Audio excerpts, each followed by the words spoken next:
pays to listen. Now, back to Aaron and Mayumi Muller on the Lifestyle Business Owner Show. Hello, this is Aaron Muller. When it comes to success in life and business, it matters who you take advice from. And that's why I want you to know about my extraordinary wife and co-host, Mayumi Muller. Mayumi is the quintessential cosmopolitan success story. Born in Japan and raised in the United States, Mayumi's Japanese and African American heritage has helped her learn how to connect with people from highly diverse cultures and backgrounds.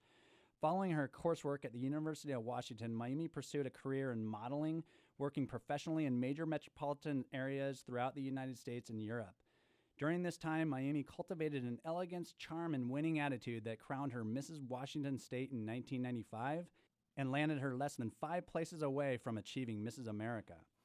Since that time, Mayumi has raised 5 amazing children while attaining to the highest levels of success in every field she's entered: a President's Award-winning real estate agent for John L. Scott for 10 years, the top sales rep of a Fortune 500 company, owner of 8 multi-million-dollar businesses, and the world's #1 trainer in self-running business ownership. Learn the secrets to success in life and business from this amazing woman at the Lifestyle Business Owner Academy website, lboacademy.com. That's lboacademy.com. Why build a business when you can build a lifestyle? Well, thank you, honey buns. You got it. Now let's get into this segment. It's LBO, which stands for Lifestyle Business Owner. This is where we talk about how to buy a business, grow your profits, and make it run without you. So...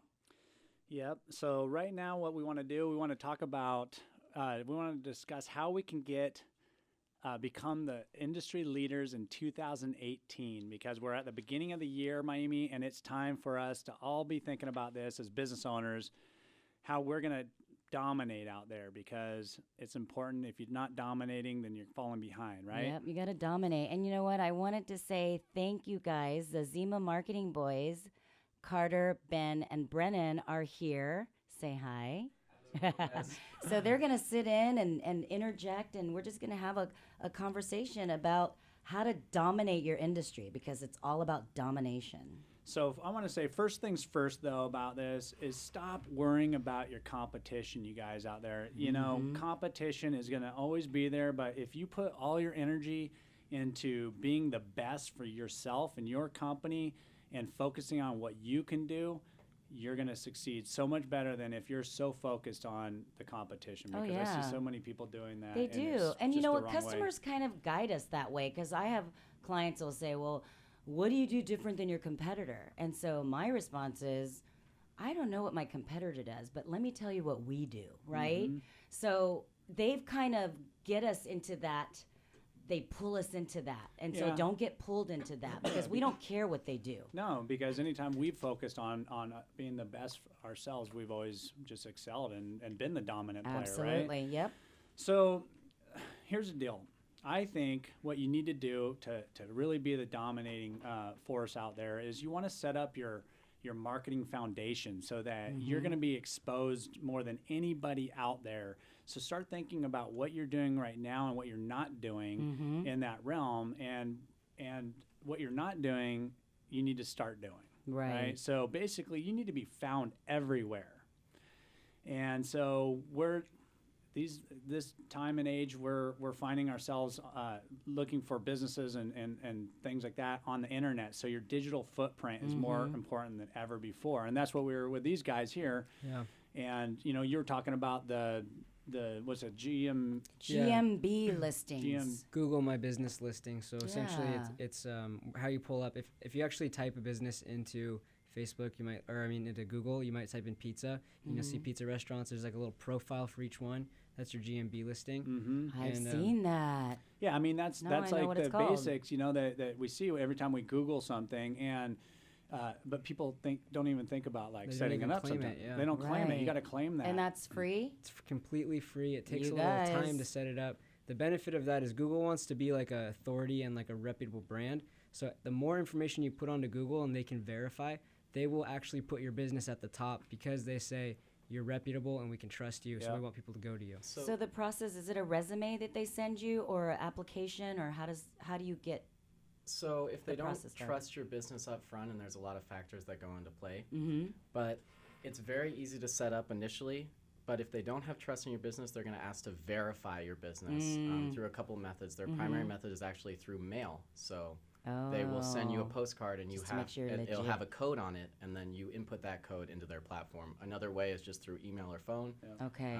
But it's key to get verified. Like, you got to make sure that you're verified. You want to be verified. It's very straightforward. Yeah, it's actually a critical component of your business. Or you're not going to show up. And you have to think of it as a different segment than organic SEO. It's completely different. The variables, the factors, the algorithms that go into place to influence those rankings are completely separate from your organic rankings and results. I see. And listen, why wouldn't you try to take the time to do something if it's free? Definitely. Right? And ask. So now you guys know you can call ZIMA Marketing, and they can let you know where to go, how to do it.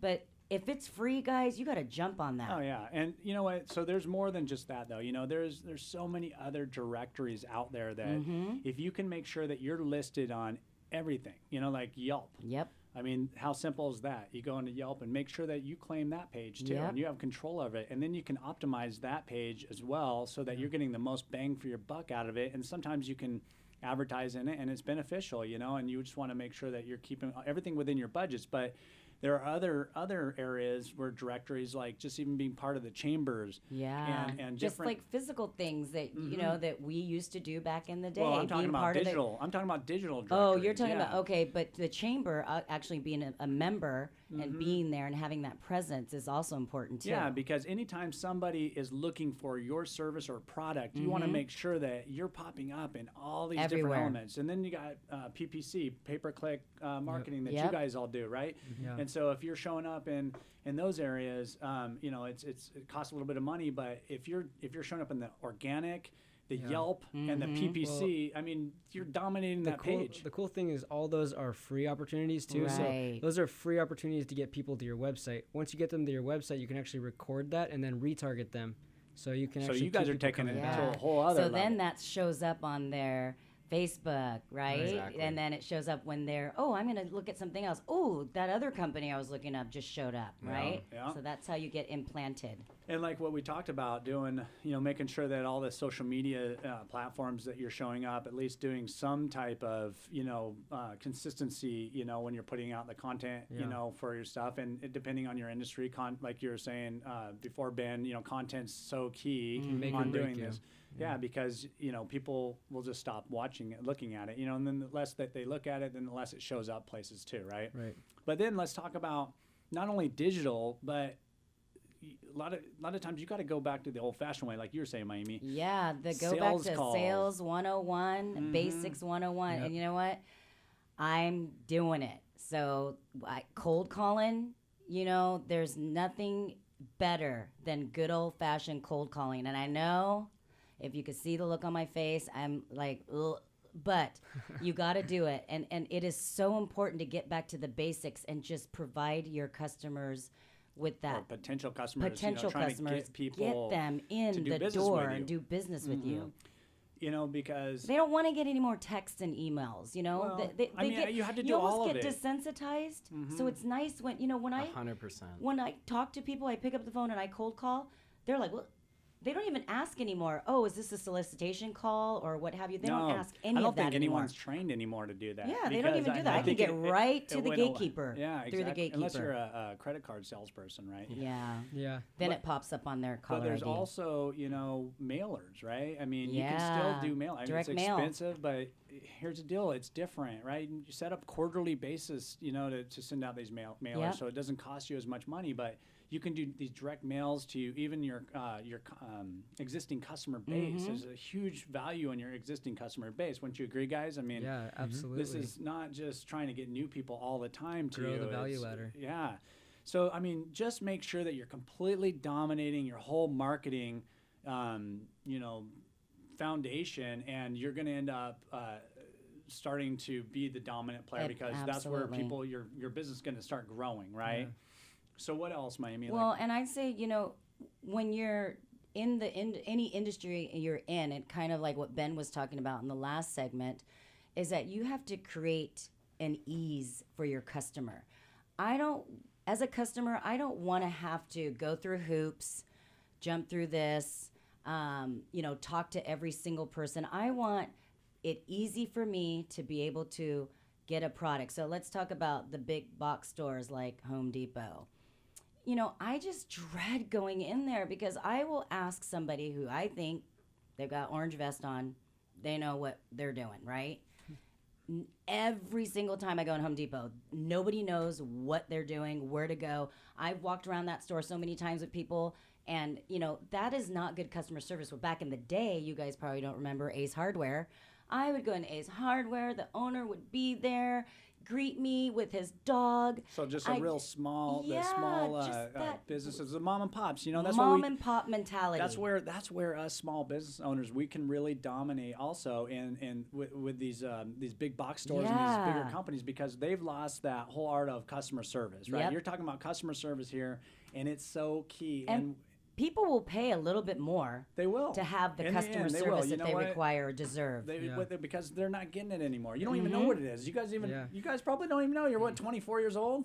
No. What's customer service? Treating your customers right. You got to take care of them. Yes. But it's more than that. I mean, it's going above and beyond for those. And customers. The thing is, too, it's hard enough to get new customers, so you got to keep the ones that you get. Yes, that's absolutely right. And so it's the whole process. Customer service could just be, even getting back to them and saying, hey, how was the service, or how do you like my product? I mean, I know I sell a product on Amazon, and every single person that buys my product gets an email saying, hey, did you get it yet? How's it working? What do you guys think? Do you have any friends that could use this? Right? I'm asking for referrals, but I get emails back every day saying, thank you, Aaron, so much for.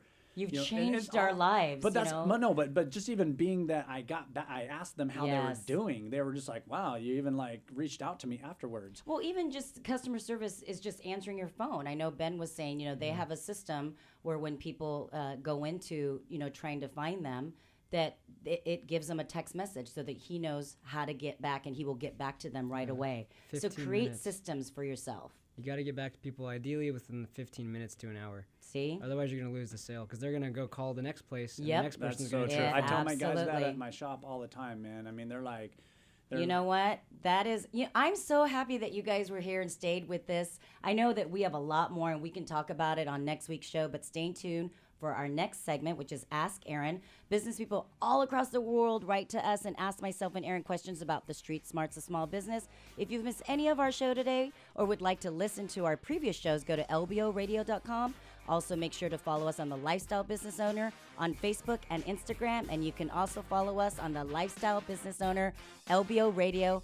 More of the Lifestyle Business Owner Show coming up here on Business Radio 1300 KKOL.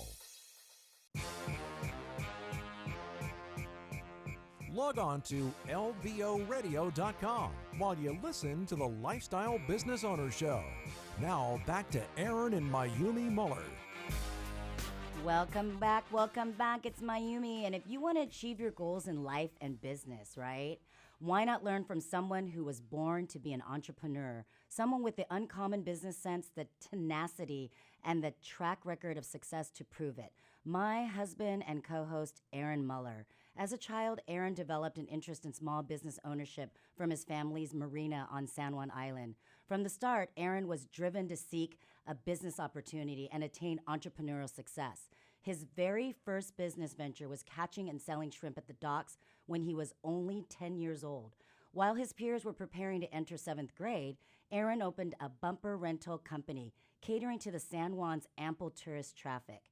Aaron's first real job came in high school, but by the time he graduated, he had earned enough to purchase half of the company. Over the past 30 years, Aaron has gone on to start and buy over 20 companies in the Pacific Northwest and now owns 8 multi-million-dollar businesses. Aaron is the world's premier trainer in self-running business ownership and the author of the Lifestyle Business Owner book, which lays out the principles for making a 6-figure income by working as little as 5 hours a week. Learn how to achieve your goals from this phenomenal business mind at the Lifestyle Business Owner Academy website, where you can learn all kinds of amazing business knowledge. Visit lboacademy.com and take your life in an extraordinary new direction. That's lboacademy.com. Why build a business when you can build a lifestyle? Whoa, I don't even know how that's possible because I'm only 30 years old, Mayumi. Is that true or not?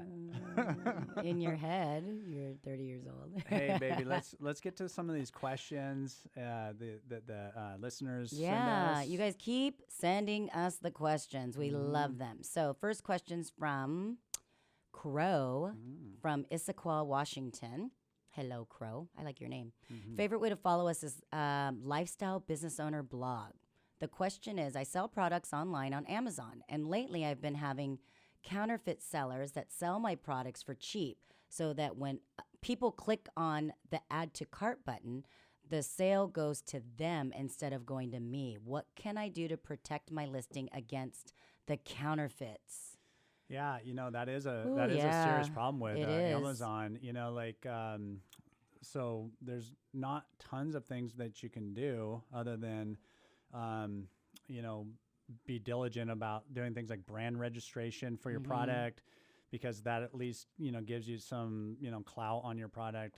If it's a patented product, then you have a little bit more room to trademark, and trademarks too, like trademark your product. So, I mean, it's out there. And if you look at a lot of those forums, on Amazon, this is what sellers have tons and tons of problems with. And so there's not an easy answer to this other than just making sure that your product is as protected as you can possibly do it. And I would say the counterfeit ones, you buy a product from Amazon and then your product, right? And then you get it. And if it's something wrong with it, or it's not what they said it was, then you file complaints with Amazon, so that sometimes Amazon will listen to this and then they'll knock these products off. So all you can do is just be diligent and stay on top of it. Yeah.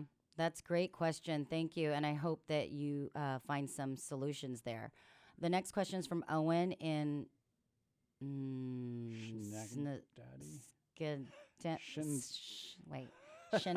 In New York. Okay, basically New York. Never heard of that city, but whoa, that's a hard one. Favorite way to follow us is YouTube. And the question is, I like the idea of owning a franchise, but I don't really want to own a business that serves people fast food. In your opinion, what's a good franchise to own that is not fast food? That's a great question. I mean, franchises are great, especially in food service, because it is consistency that people like to see when it comes to food. Yep.